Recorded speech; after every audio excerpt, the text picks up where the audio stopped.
Hello, everyone, and welcome to this week's episode of The Bright Side of Life. I am your host, Melissa Bright, and today I am talking with Michele Rosenthal.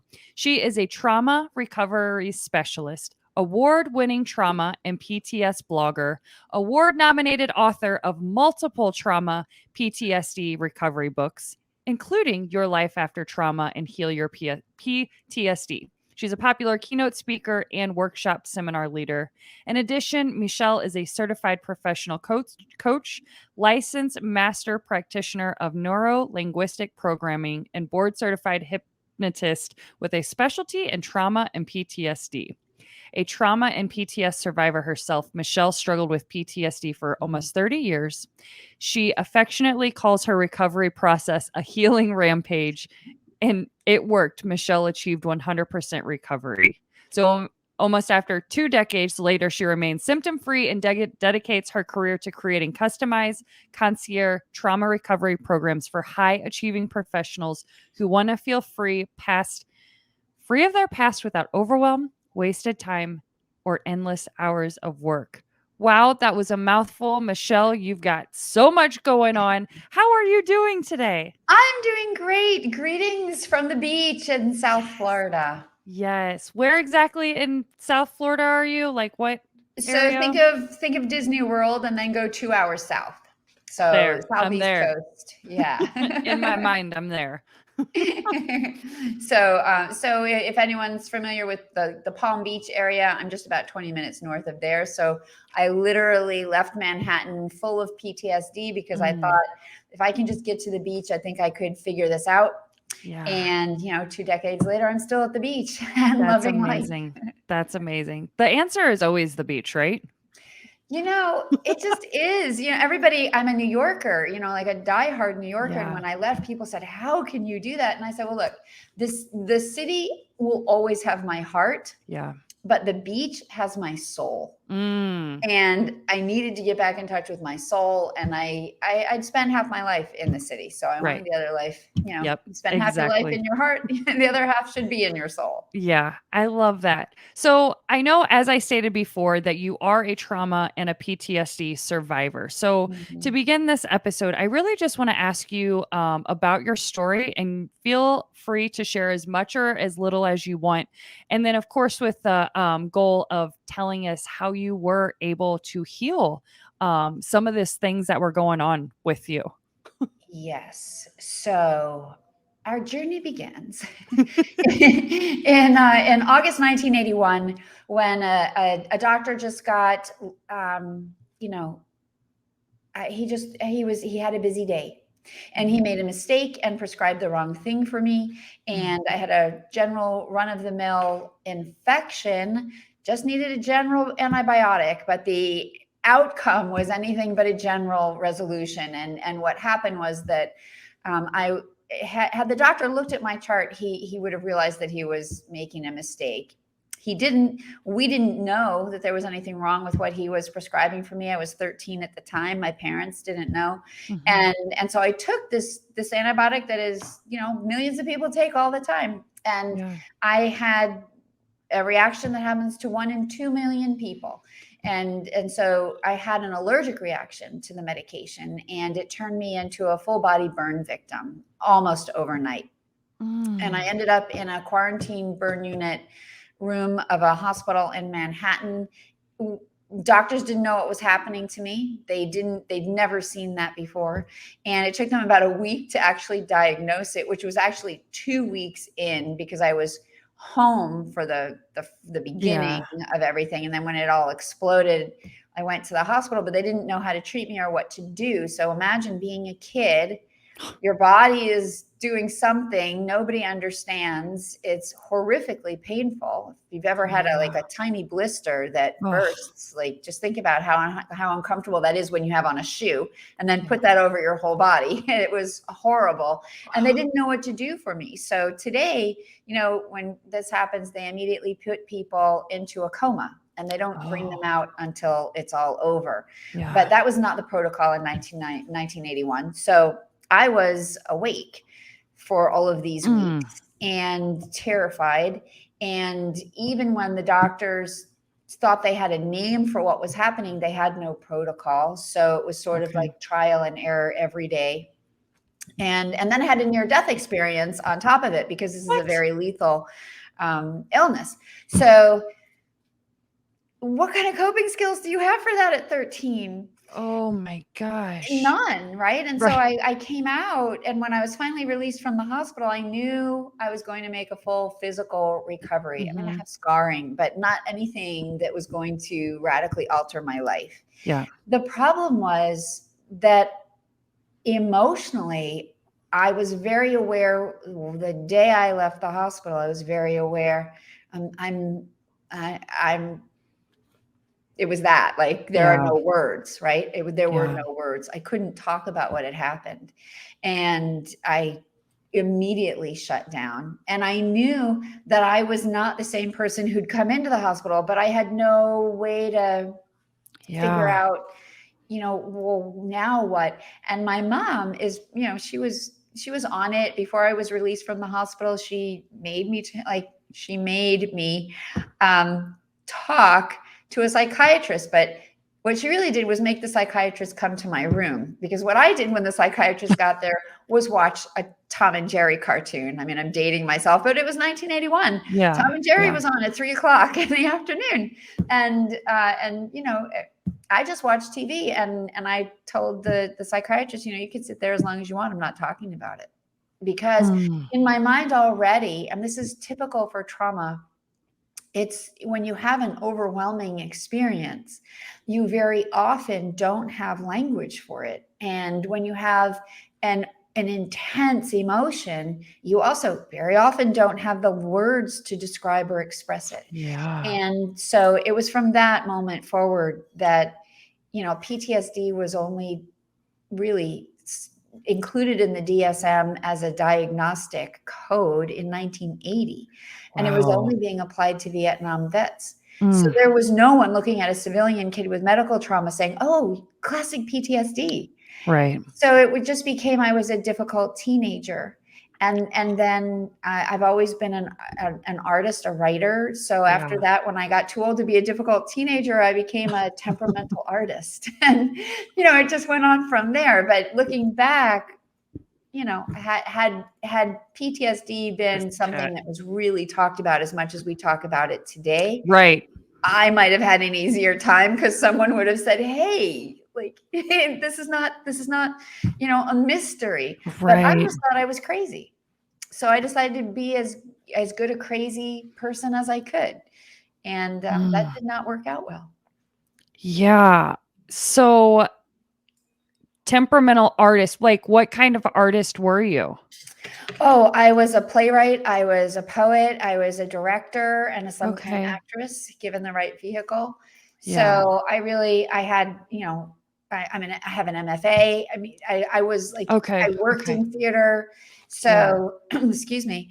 I had always been a writer since the time I was 7. So I was Yeah. always doing something in the arts. Yeah. And while that changed over the years, that the artist was always still my persona. It was always where my head was. Yeah. Did you find any comfort or healing in that? Like to be able to be an artist and write and stuff like that? Well, it's an interesting question, right? So in the beginning, I wrote a lot, I wrote a lot of very bad, dark, metaphorical Mm. poetry. Yeah. Yeah. So it was no, it was eighth grade, Okay. at the time of my trauma. Is that right? It's 1981. I think it was eighth grade. That sounds No, right. might have 13, been 7th 8th grade. I grade. was Yeah. 13, so I think that was probably 7th grade. So in the 8th grade, I started writing a lot of dark poetry about, like, turbulent waters and waves with a heavy undertow, and Yeah. all kinds of metaphors of, being like sucked down and sucked in, Yeah. and darkness. So no, that was not helpful. Okay. And it wasn't until a decade later, when I was getting my MFA in poetry, that the writing became really, really useful. Mm. Because first I used writing as a way to hide and mask the problem, because I became a playwright, but not just a playwright. I was a comedic playwright. Mm. We all know that comedy comes from Yep. pain, but if Yep. you're laughing, you're not really talking about the pain, right? Yeah. So all of my plays that were performed, they were and produced, they were funny. And they were not really dealing with any of the difficult stuff. They really reflected how hard I was trying to rise above the darkness in me. Yeah. And I actually quit theater. So this is an interesting question that you touched on. I actually quit theater because I felt it was allowing me to be superficial and to extend the problem. And I didn't know what the problem was. You know, I didn't have a PTSD diagnosis. I didn't have a therapist. My mom dragged me to therapist after therapist. I wouldn't talk to any of them because I literally felt like if I utter one word about what happened, the image in my mind was of me in a straitjacket in a padded cell, banging my head against a wall. Like, that's what I imagined if I had to talk about what happened.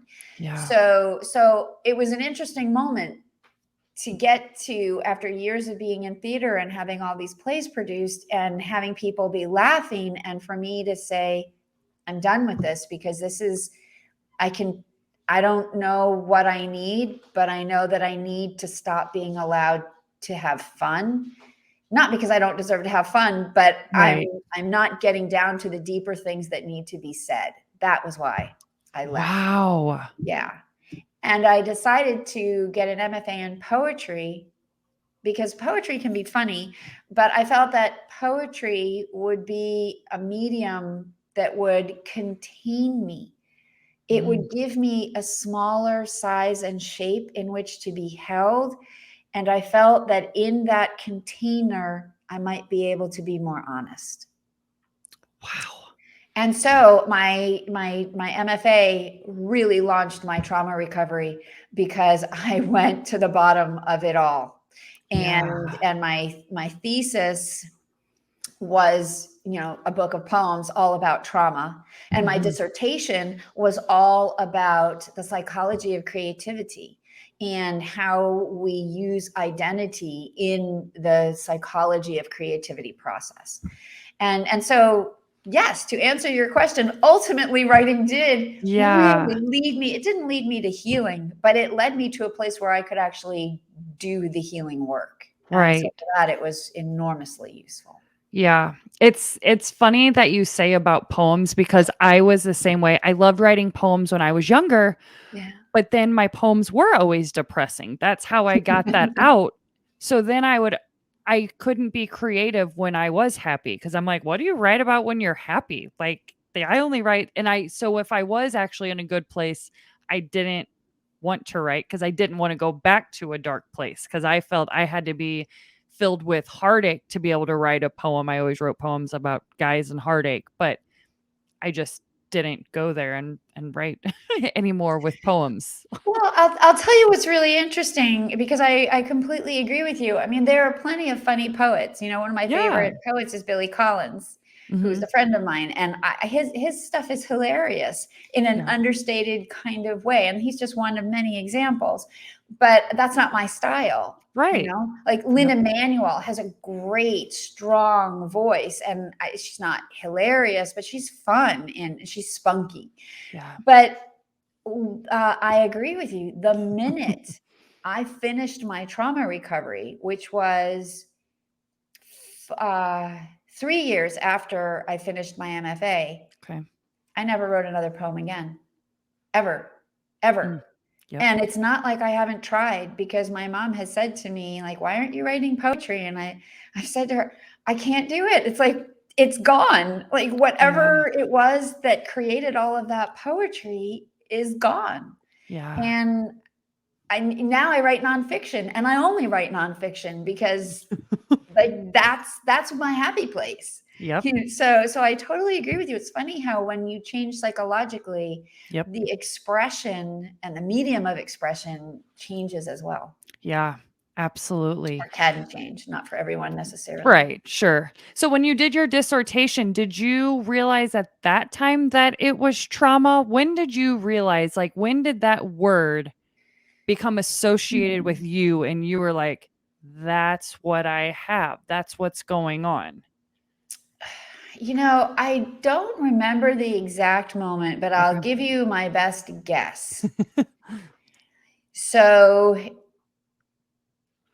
my trauma happened in 1981, and in 1997, in 1997, the stress of the PTSD that I didn't know I had created a full body collapse. I'd been triggered. I didn't know anything about triggers.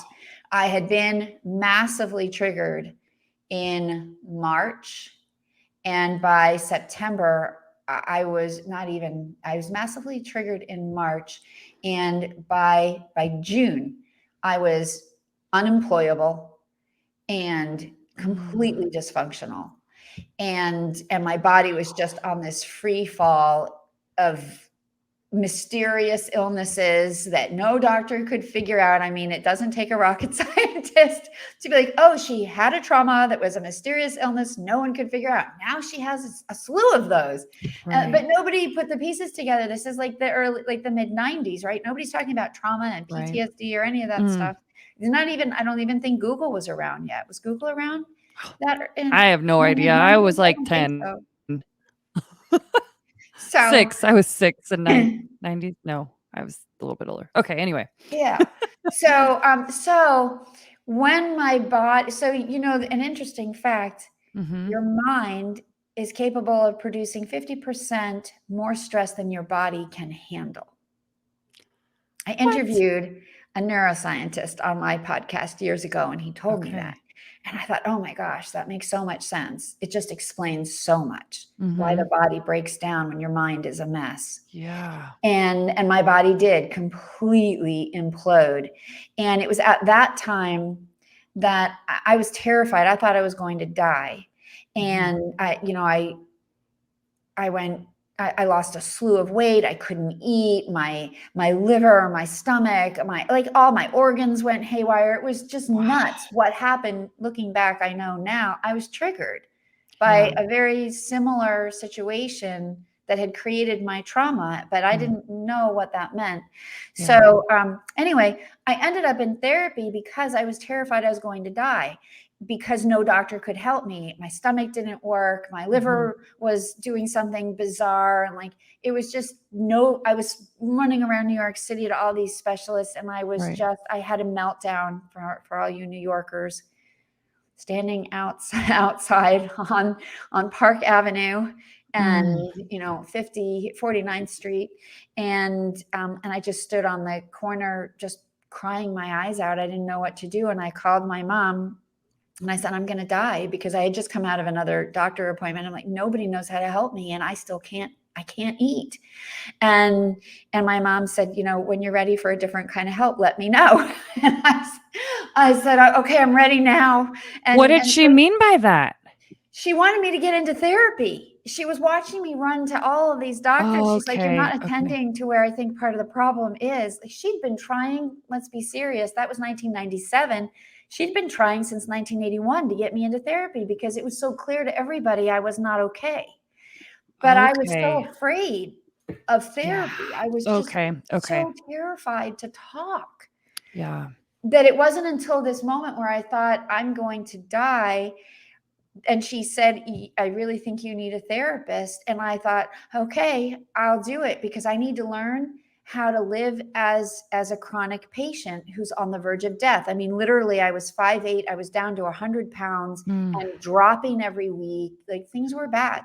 Yeah. And so once I got into therapy, I'm pretty sure that we started to talk about trauma, the trauma of what was happening at that moment. Yeah. And then, my mom met with the therapist before I did to interview him. And she told him my history because she knew I didn't want to have to tell it. Okay. So he would have known that I had trauma, but I don't remember him literally telling me that. Okay. But I do know that somewhere in that first year of therapy, I came to understand I had trauma. But it's funny, because you don't necessarily, how do you put that on? How do you make that fit you? what does it really mean? I didn't Yep. really know what to do with that until my MFA. And I really started to get into what does it mean to have trauma? And it's such an identity changer Yeah. that's what it meant to me. Like, I am not who I was before, and I have not been able to pull myself back together Yeah. and to Yeah. discover who I was supposed to be. Right. Did you find any kind of relief once you found out at least what it was? That there was an answer to somewhat of an answer. Like Yeah. now it like you just said, like, okay, but now what do I do with this? But at least Mhm. now you knew. Yes, yes. And this people are so divided on this, right? People don't like labels. Mhm. So I went into therapy with a guy who, I mean, he was wonderful, Yeah. wonderful. And with him, I was able to find language and to learn how to tell my story, which to myself and Yeah. outside of my head, which is really empowering. Mhm. But he did not know anything about PTSD. So he never diagnosed me for 5 years. I sat in his Wow. office talking about my story. It will be no surprise to anyone to know I was worse off by the time I left him because it was a mess. The more we Yeah. talked about it, the worse I got. But there was no, like, he didn't, we did a lot of tapping, but tapping does not get it done if it's Right. really as like life altering as Right. well for me anyway. Yeah. Yeah. Maybe tapping is like the thing for somebody else. It was not the thing for me. And I EFT, is laugh. that what you're referring to? Say that again. EFT? I did EFT, I did Okay. TFT, I did TAT, I did EMDR. I mean, I did the alphabet. Wow. Yeah. So none of it. Okay. I mean, it made me functional. I was actually 2 years later, I was able to go back to work. Yeah. But being functional and being free are two totally Mm. different things. Amen to that. Yeah. Wow. So it wasn't actually, I started with him, everything imploded in 97. I started with him in 98. I got my PTSD diagnosis in 2006 when everything fell apart again in Mm. 2005. And I said, that's it. I've got to get out of the city. I have to get to a beach. I have to, like, the world has to stop. I need to get to the sand and I need to figure out what's wrong. I didn't know what was wrong. I Yeah. came to Florida. The first thing I did before I even got my driver's license, I got a library card Aw. and I sat in the reference part of the library and I started with, what the heck did I survive? There's a name for it, toxic epidermal necrolysis syndrome. What is it? And Yeah. I looked it up and I read all about it and I followed the research. And the research from that led me to trauma. So I really started to understand what trauma is. Because while we had used it maybe in passing in therapy, there was no like real discussion about what it is, how it changes you, what it looks like, all that stuff. Yeah. So I did all of this trauma research. I read all the trauma psychology theory from when it started in the 1880s in France, all the way to modern day America with Bessel van der Kolk. And that led me to research on dissociation. Mm. And I suddenly understood how I'd been living for all these years. Like, I literally used to sit in therapy and tell my therapist, you're looking at me and you see this body, but I'm really over here. And it, like, I'm off screen, really, if Yeah. I want to show you. I was really Yeah. 3 feet to the right of my body. And he never said to me, oh, you're dissociating. Like, he never said that. Yeah. So I just thought I was crazy. It's Yeah. just amazing to me, what happens when we're not informed. And this is Mm. really the power of the question that you asked, because the dissociation research led me to PTSD. And then I found a self-test. It had 22 questions based on the DSM-4's criteria for PTSD. And I took the 22 questions and I answered positively to 20 of them. And then, you can't diagnose yourself. In all of my research, I realized there are people who are trauma therapists. Like, my mom had just taken me to a therapist. Sure. But they're actually people trauma trained. And so I found one locally and I took these questions and I sat down and I said to her, I don't want to talk about it. I don't want to tell my story again. I did 5 years of that. I just want to know, is this what's wrong with me? I just want a PTSD assessment. And that's what we did for 2 weeks. We did the assessment, and then I went back one more time. And to answer your question in a roundabout way, Yeah. oh my God, getting that diagnosis was one of the best days ever, because suddenly the problem wasn't me. I'd been blaming myself all those years for being crazy, for not being able to handle it, for not having the courage to survive, for not having the courage to let it go, like all this stuff, for not having the courage to be alive. Like the minute you told me it was PTSD, I said, oh my God, thank God. Yep. The problem is not inherently me. This Yep. thing happened, it's caused this, and there's actually stuff to do about it. And that was a great day for me. I know there are people who don't like labels. I know there are people who don't like the D. I love that D. It's not just post-traumatic stress. Everybody has stress. It is a disorder of the mind. A disorder is not a disease. A disorder is like, it is disordered. Everything needs to be organized. Yeah. And I loved it. And I just, that was the beginning of my healing rampage. I went headlong into that, learned everything I could, figured out at the core what I believe, which is at the bottom of PTSD are two things. There is a trauma addiction and an identity crisis. And I pinpointed those two things and decided those were the things that needed to be fixed. I went off and fixed them, not all by myself. I found a hypnotist to help me. And within I think it took me 1 year, and I didn't work the whole year either, because you get all like wound up and excited, and then you dive into it, and it's awful. Like healing is horrible. It's like worse than living with the symptoms. And so I needed to take a step back and take a break. But even with the break, I was done in a year. So, I'm not saying that that's indicative of everybody's process, but that's the 10 years I've been working toward freedom, everything compiled. That was my process. And getting that diagnosis was the beginning of the end for me. Yeah. What do you think? Do you think that it's good to have the label or not? For me, so when you said that, I was going to say I would take it another step further, because we just wanted the education. Like I started my very first therapy back in 2020.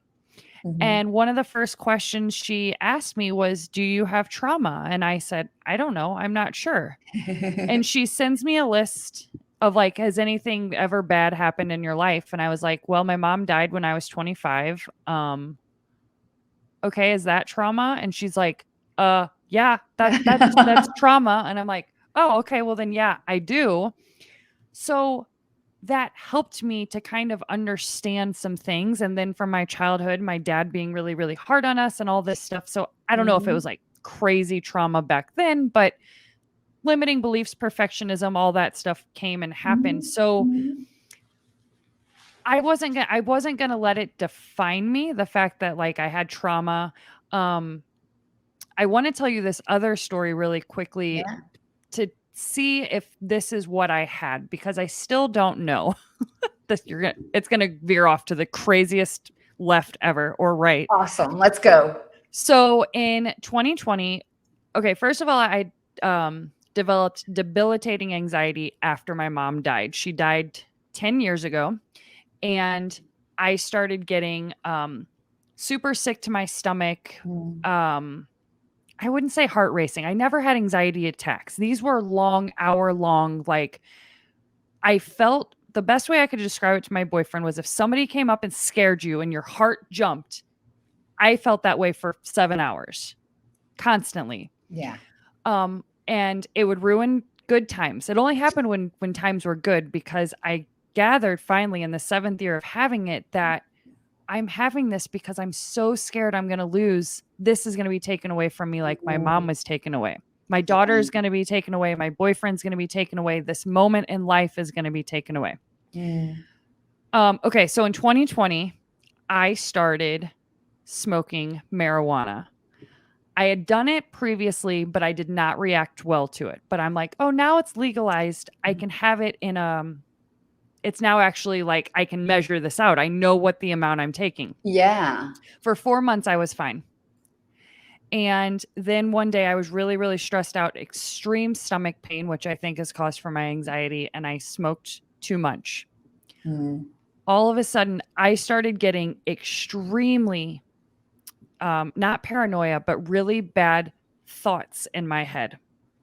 That's that's common, right? Yeah.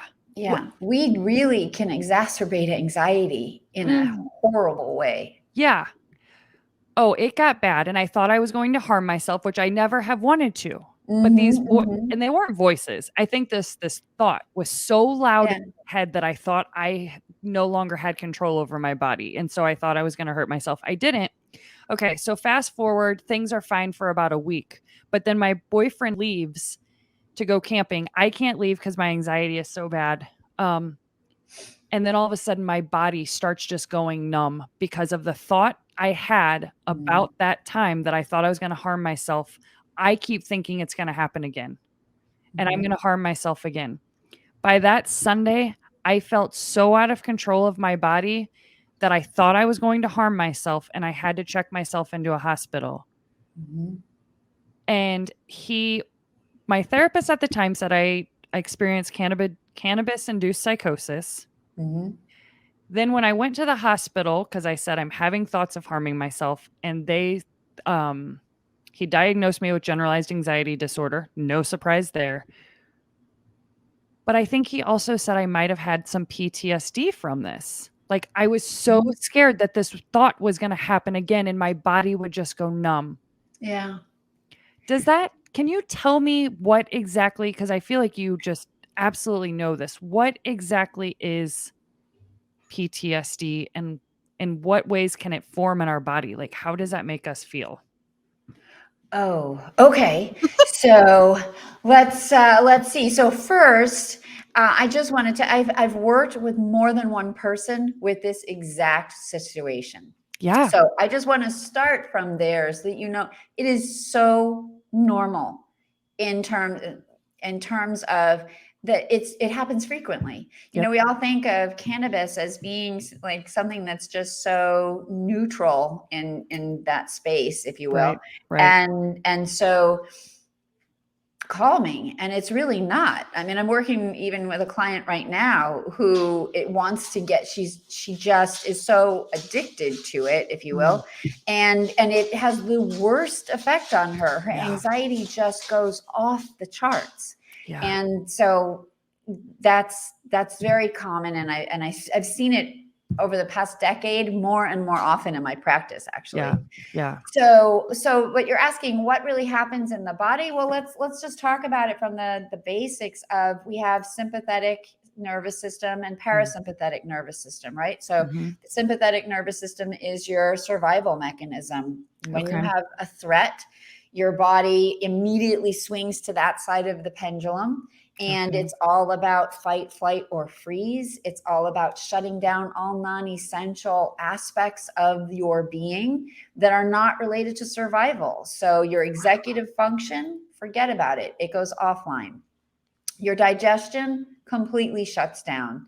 Your reproductive system, everything that's not essential for your survival stops, and everything that's really essential ramps up. So all of your stress hormones, your Oh, cortisol, okay. your adrenaline, Yeah. everything that you would need to flee or fight Yeah. back, and all of your blood goes into your extremities, right? Instead of in equally distributed Mhm. throughout your whole body. Now, we're supposed to do that, but there's a line in one of my books: survival mode is meant to help you survive. It's not the way you're meant to live. But with PTSD, it's like we get stuck in that aroused state. Yeah. That sympathetic nervous system gets stuck. Mm. And I've even heard it said that sometimes your cortisol gets pegged at such a high level that your body it can't come back down. But Okay. naturally, we're designed so that you would naturally swing back to the other side of the pendulum, where your parasympathetic system would turn on, rest and repair. That's what should happen. Like, you're Okay. supposed to get a little fright because a door slammed. And then you go back down into, Right. oh, it was just the wind or whatever it was. Right. And when that doesn't happen, then there's an odd thing that happens with the feedback between the mind and the body, right? Because your mind and your body are constantly informing each other. Now, when you get stuck in sympathetic arousal mode, you're stuck at a high level of cortisol, theoretically, in the beginning. Over many, many years, studies have shown that your cortisol actually does reduce. But in the beginning, you've got all of this cortisol, all of this adrenaline. So your body is literally sending the signal, we're in danger. And your mind, if it's not really wholly connected to the present moment, is going to freak out because it doesn't know what to do. It's getting these messages from the body that the house is on fire. Right. And so then you get into that weird feedback loop where it's not useful. It's not helpful, because what you really need is the mind or the body to be sending the message of the truth. Yeah. The truth is, in this moment, you are perfectly safe. But Wow. that does not happen when you are riddled with PTSD and your mind and your body are in this feedback loop of terror, fear, anxiety, panic, and you can't breathe, and everything about your body is reminding your mind that things are not okay. And then you have all of these thoughts that produce a neural cascade, if you will, of bad feelings. Yeah. So you're literally, when you amp up those neurotransmitters that are related to the adrenaline, the cortisol, and all the other stress hormones, they dump down into the body. And now the body, every time you have a thought, you're creating a different neurotransmitter cascade. Yeah. So if you continue to have a thought of how horrible something is or how frightening something is, you're creating that reality in your head. And that is literally translating into a neurotransmitter cascade that goes down into the body. The body doesn't know any better. It's just getting the chemical information and freaking out, because that's what it's being stimulated to do. And so one or the other, the body or the mind, needs to take a step to the left or to the right. And reground. And that's where breath comes in so powerfully. 2 minutes or less of breath work, and you completely change your physiology. And that is an enormously important thing to remember. I just learned that. How crazy is that? How crazy is it that I'm 37 years old? Of course, I've heard of meditation. Yeah. But just now, Fleet Mall from the Self-Care Summit, I interviewed him, and we talked about breath work and the sympathetic and parasympathetic, whatever all those words were. And he really made me understand. And I'm like, now I am always consciously breathing, and I have never felt more calm in my entire life. It's amazing, isn't it? And why doesn't anybody teach us that? I have a niece and a nephew, they're 5 and 8. And they're in school, and they have yoga class and meditation. Yes. And I'm thinking, holy cow, my life could have been totally different if I were 5 and someone taught me that. Because then out of trauma, I would have known how to breathe, right? Coming out of it with all that anxiety, I would have known how to ground myself. I'm so excited for their generation to come up with, every generation will have its mental health challenges. Right. The pandemic's not helping theirs. But at least they're being equipped with tools that are designed to ground the neurology and the chemistry of the traumas that they experience. Absolutely. So I think that's super cool. What's your favorite breathwork process? I haven't dived too much into it, but my boyfriend actually has an Oculus Quest, and there's an app on there called Trip that all kinds of different things that you can do, from like focus to meditation to ascend to so I've done those. I've done some guided meditations. Something that I'm really, really trying to do, that I've talked to somebody else, is quieting the mind and really trying to find the answers to stuff that I worry about instead of overthinking. I want to know if that's counterproductive, trying to do that while I'm meditating, because that is when I get silent, when I don't have distractions, Mhm. So I don't necessarily. Fleet taught the in for 4, out for 8. Then he taught the square or the box where like you. I love eh, the square. That's my Yeah, favorite. Yeah. yeah. It's, oh my gosh. He taught me the straw thing, like where you Mhm. like. Yeah, breathing through a straw. I Yeah. learned so much. I'm like, oh my gosh. It's amazing, really, and when you take it down to something as simple as just breathing out through a straw, or as if you have a straw. I used to do a lot of seminars for corporate, and literally I would teach. I'm thinking of one that I did with a law firm, Mhm. that I went in to teach them how to better regulate. They were personal injury lawyers. They saw a lot of trauma. They worked with a lot of people who Oh were yeah. traumatized. Yeah. And I was teaching them how to regulate themselves and how to pass on these ideas to their Right. clients. And I literally took in a package of straws and I handed a straw to everybody. I said, it's as easy as this, just Yep. like Yep. figure it out, Yep. learn how to breathe like this, and then you don't need the straw after all, because just that small, making that small opening of your Mhm. mouth slows down your breath. And the trick Exactly. is really to slow down your breathing. Yep. So I did the straw thing too the first time, like yeah. after he taught me that, and then like the next day I did it, and my boyfriend's like, "What are you doing?" I'm like, "Getting a straw to breathe. Don't worry about it." Breathing through a straw, babe. Yeah. Get used Ex- to it. exactly. And I love, it's a little hard during a pandemic, but before, I love transformational breath. So if you Mhm. ever have a chance to do that, it's hardcore, but it Okay. is incredible. It's not the kind of thing you do in a stressful moment to make you peaceful, but Okay. it is the thing you do if you want to really get to the bottom of whatever you're carrying and let it go. Okay. Yeah. That's awesome. Yeah. So, I guess with that conversation, I kind of want to ask you, because obviously I know that you're a coach.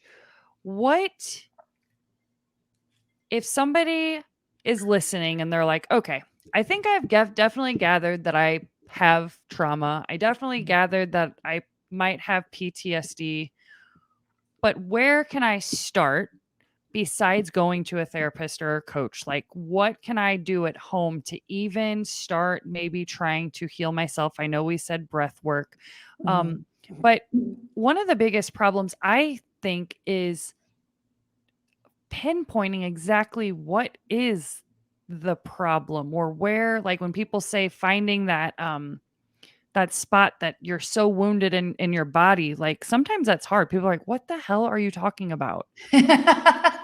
I'll tell you, and a lot of times we're dissociated. So I think finding the spot where the wound is in your body is like, what? I'm not even in my body. Like, how am I supposed to do that? Yeah, that's And true. a lot of times, even if you're in your body, you're completely disconnected from your body. Yeah. So, which is a different kind of, it's not a clinical dissociation, but, as someone who lived that way for a long time, it would not be useful to say, well, where's the wound in your body? I don't know. Mm, I, figure it out, because that's not where I am. yeah. So to me, I think the thing that might be more universal for anyone Okay. that wound in the body doesn't work, because some people, they are very kinesthetic with their trauma, and that's why massage can be so powerful. Any of the body therapies, like Mhm. tension and trauma and tension releasing exercises, TRE, by Mm. Dr. David Berceli, is incredible. I have not used it myself, but I interviewed him on my podcast several years ago. I just adore him, and I think there are some people who really know they're holding the trauma in their body, and they do know where it is. And for Yeah. that, I mean, immediately I would say, do the body work, find the body workers, because you don't need to work in your head right away if you know Mm, where it is in your body. And if that's you true. know where it is in your head, you don't need to go work in your body. Like, follow the clues that you're getting from your own being Yeah. would Oh, be my first recommendation. that's a good point. That's a good point. So, okay, we're going to back it up a little bit. Mhm. What is the difference between trauma and PTSD? Does trauma have to happen to then have PTSD? Yeah. I Yeah. mean, You, obviously, but yeah. Yeah. You do. Well, no, but it's really good to call that out. So, back before we weren't allowed to get on stages in front of real people, and back before we were all forced to be on Zoom, I used to do this fun exercise when I would speak. Okay. I would go, and there are like, however many hundreds or thousands of people are in a room, and I would say at the very beginning, like when I'd first come out on stage, I would tell everybody, pop quiz. But don't worry, you're all going to pass, because it's a simple yes or no answer, and I know you know the answer. And I said, so I want everybody who's ever had an experience that felt less than good to go to the right side of the room, and everybody who's never had an experience that felt less than good to go to the left side of the room. I say, so there's the pop quiz. You're either on the right side or the left side. Go. And of course, everybody stands up and moves to the right side of the room. And, it's kind of hilarious to watch the entire crowd move that way. And everybody starts to laugh. And they don't understand, like, what are we doing? It's like kind of a nervous laughter, like this is dumb. Right. Like, we're all moving to this side of the room. Why are we doing this? Yeah. And then I say, congratulations. You've all moved to the trauma survivor side of the room. And we all look at the left side of the room. Why is there nobody over there? Because it's part of the human condition to have an experience that felt less than good. Now, that's not my definition. I interviewed on my podcast Dr. Judy Crane. She's the founder of a really amazing trauma recovery center here in Ocala, Florida.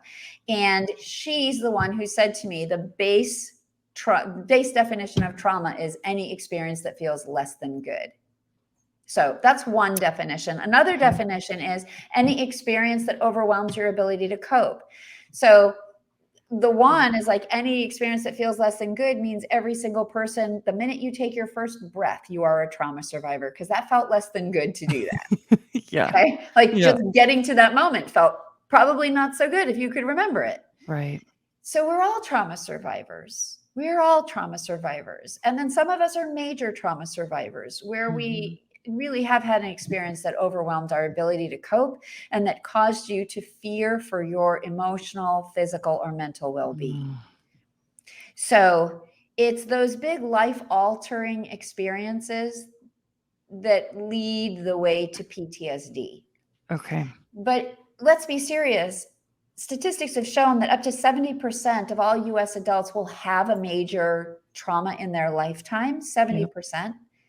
And of that 70%, only 20% end up with PTSD, which means 80% of the 70% are fine.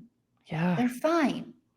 And so what's the difference? The difference is that most of us, the brain has to wrap around what just happened. Trauma is a shock. It's a surprise. So the brain has to sort of wrap itself around, recalibrate, recalculate what it knows about you, yourself, others, and the world. And that's the phase of acute trauma, is those first 30 days as your brain does that. Maybe you have sleep disturbances. Maybe you dream differently. Maybe you have increased appetite or decreased appetite. Maybe you shop too much or you don't shop at all. You have these little idiosyncrasies. Yeah. Now, PTSD is when all of that does not resolve in 30 days. When you go beyond 30 days and you have mood disturbances that are consistent and constant, when you have hyperarousal that is constantly ongoing, so you're hypervigilant, you're always feeling like something bad is about to happen, when you cannot stop thinking about what happened over and over and over, whether that's because you're thinking it or you're dreaming it. I used to have the same recurring nightmare. And or you can't talk about it at all. You can't go near anything that reminds you of what happened.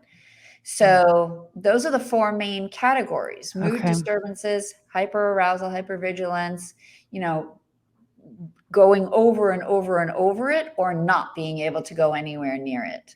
So once you go past the 30-day mark of acute trauma and you go into those 4 categories, and we all have those to different degrees. Yeah. It's not like, it's not like a PTSD gene, right? It's an experience. Yeah. And like I didn't have flashbacks as much as other people, but other people don't have recurring nightmares as much as I did. Right. So it's Yeah. like we're all different.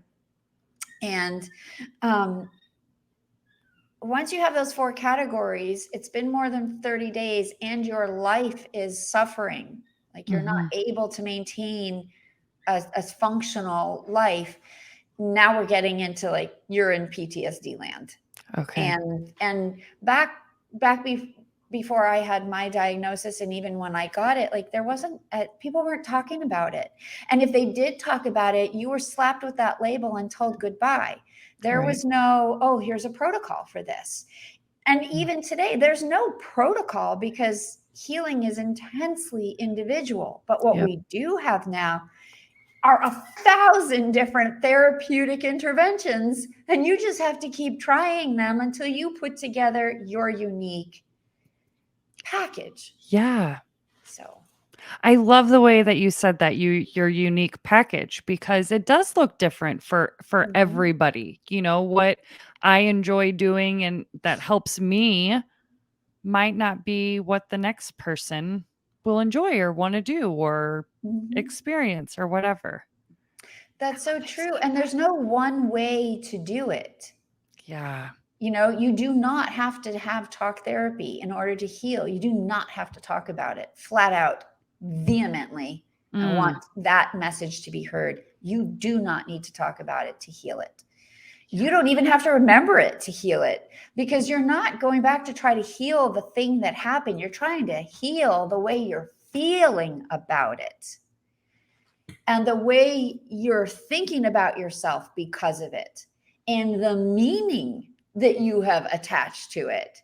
All of that stuff is in the present moment. It is not in the details of the past, in the overarching view. I'm not saying that there aren't specific details that aren't important to retrieve or recover or examine if that's important to you. I never wanted to do that. And I never did do that. I never sat and fully went down into the depth of the experience in its excruciating terror. Yeah. What took me down such a bad route with therapy was constantly talking about that I was a trauma, like that I'd had trauma, that I was not okay, that I was fearful. Like it was like just too much talking instead of just fixing it. Yeah. And we know now, the neuroscience, the more you create and perpetuate neural pathways around anything, the stronger they become. Good or So bad. the more you keep making me talk about this thing I don't want to talk about, no matter how superficially or how like where we go, really what you're doing is lighting up all those neural pathways for me for 60 minutes every week, and then leaving me on my own with them for the rest of the week. Wow. Not helpful. No. To me, anyway. No. Yeah. And it's funny that you say that, because I did therapy for a while, and that was my first like healing. So it was helpful to at least talk about it, get educated about why the hell my body's even experiencing anxiety. Yes. But there were definitely days that I just didn't want to talk about it. I was in a good mood. I don't want to go back to that shit. And you bring up a really important point, because I can come off kind of cavalier about talk therapy, because I really feel like in excess, it is a very bad thing.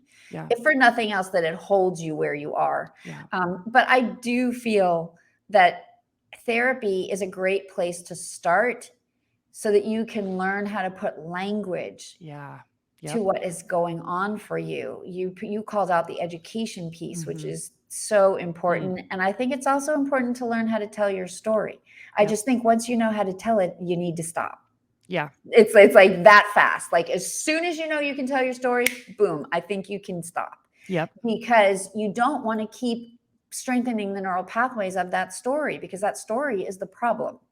Yeah. And so I think it's a It's a delicate balance. Yeah.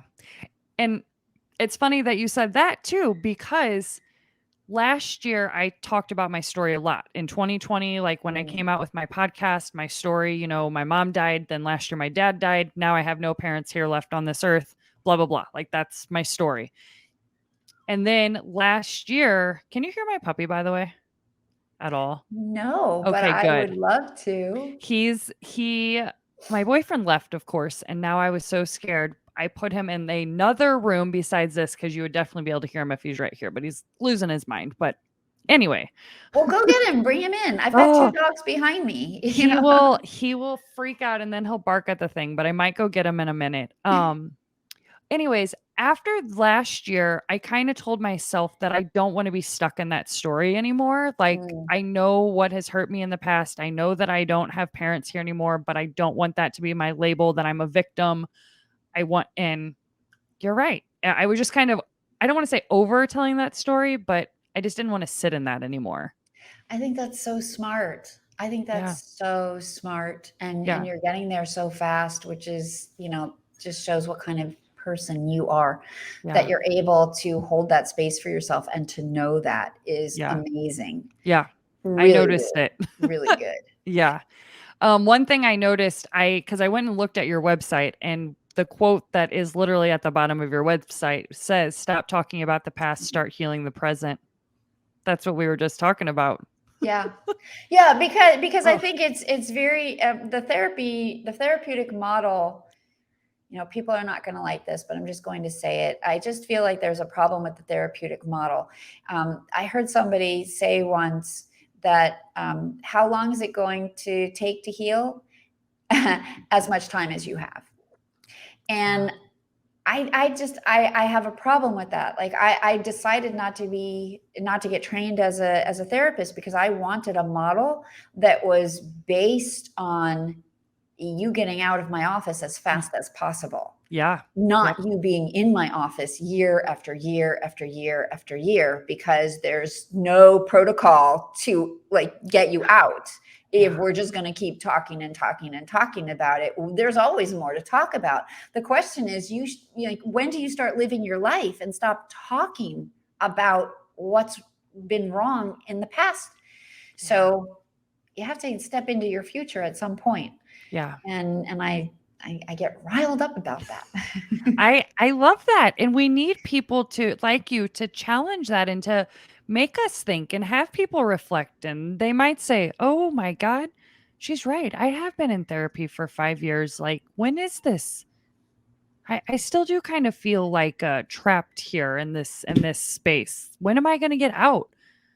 And And I you're think right. if you're asking yourself those questions, then that's a great time to get out of therapy and into the alternative modalities, Yes. whatever they are. Yep. There are so many Mm. at this point. But, when I realized that therapy was really causing me to disintegrate, up until then, I hadn't been well, but I'd sort of been holding it together. And then I had that like moment on Park Avenue when I was really terrified. And so I Yeah. went into therapy. But 5 years later, guess what? I was like worse off. It was bad. Mm. And it was at that point that I realized I have to stop talking about all this stuff, because I'm only just reinforcing seeing myself as this fragile, Yep. damaged, out of control, hopeless, crazy person. And who needs to keep talking about that? And then once I did all of that research and I realized, oh, PTSD, okay, well, then I started researching, how do you heal PTSD? And let's be serious, in the early 2000s there weren't a lot of people talking about how possible that was. Right. So I felt very alone, but I just started like, okay, I'll try this, I mean, I did hypnosis. It was like, for all of you sports enthusiasts, it was like my Hail Mary pass, from center court at the 3-second buzzer. I never thought that would work. Mm. I just didn't know what else to do, and I had tried everything else. Yeah. So you really have to keep going until you find the modality that speaks to you. Yep. And then it's good as long as it's good. And then you get to a plateau and Yeah. then you say, okay, I need a new modality. I need a fresh perspective. I need a new practitioner. I need who's going to take me to the next level. Yep. So Very true. Last question for you for because I know you do hypnosis. Is hypnosis like is that the same as hypnotherapy? Like is that what you do or no? yeah, yes, it is. Okay.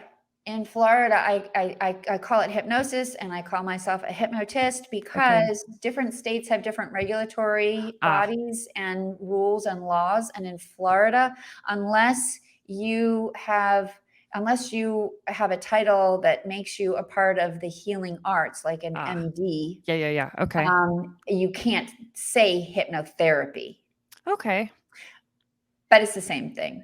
And in the Okay. industry, we say hypnosis, hypnotist, hypnotherapy. It's all hypnotherapist. It's all the same in the industry. When Okay. you're using hypnosis for a therapeutic outcome, Mhm. I mean, it just makes sense. It's Yeah. hypnotherapy. But technically speaking, in the state that I'm in, I only would ever say hypnosis and Okay. hypnotist. But yeah. Cuz so I did hypnotherapy literally for with one of my podcast guests.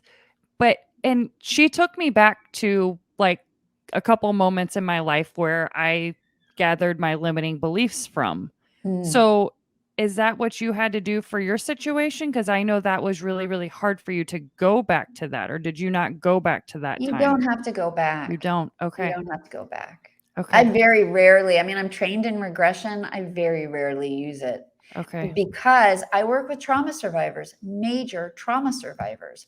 Yeah. Nobody wants to go back. And the funny thing is, when I first got trained and I learned regression, I trained under this world famous hypnotist who, like, that was his thing. Like, if Ah, someone has trauma, yeah. you have to take them back.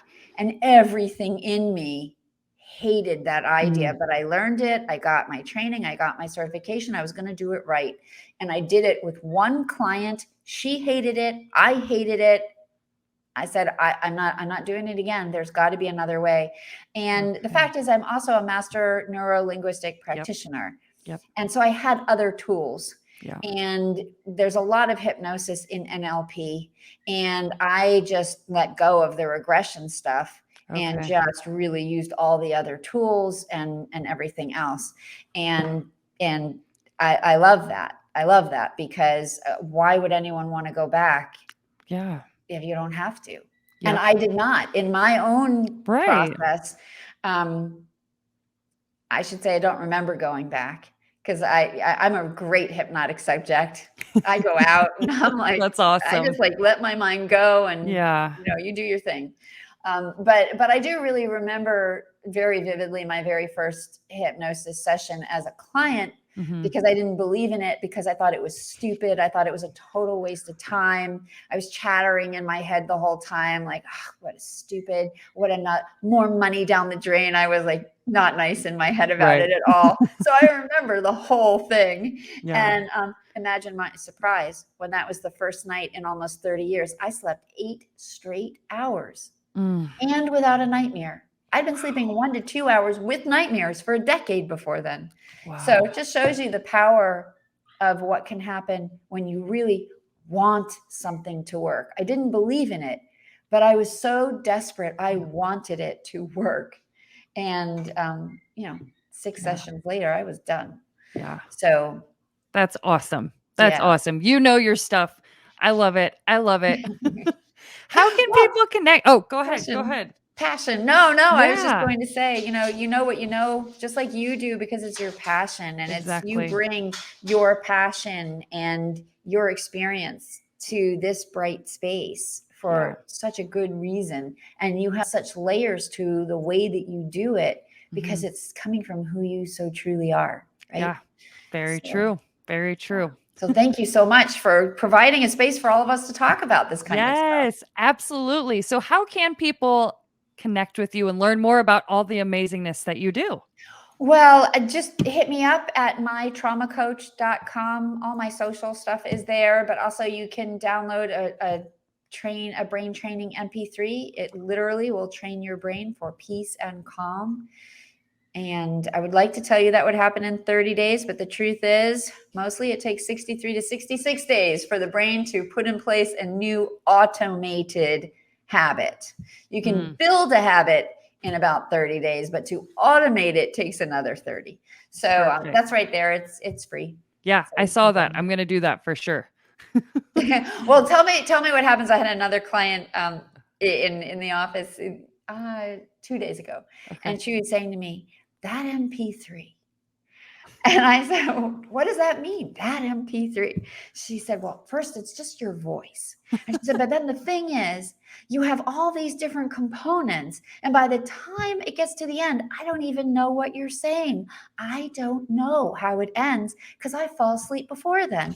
And the amazing thing about that is she's using it for insomnia. Right? She has trouble sleeping. Yes. So it's funny when you just like find a process that speaks to you. What can happen is really amazing. And I feel like that's really, we're all a key, just looking for the lock that we fit into. Yep. And when you get that and you can turn yourself in that lock, you can really change who you are and set yourself free. And then the door just flies open for you to go out and live who you're meant to be and leave behind the door who the myth, the lie, and the distortion of trauma turned you into for that moment in time. That was beautiful. Yeah. That I think is going to be the soundbite. All right. I have one last question for you. Okay.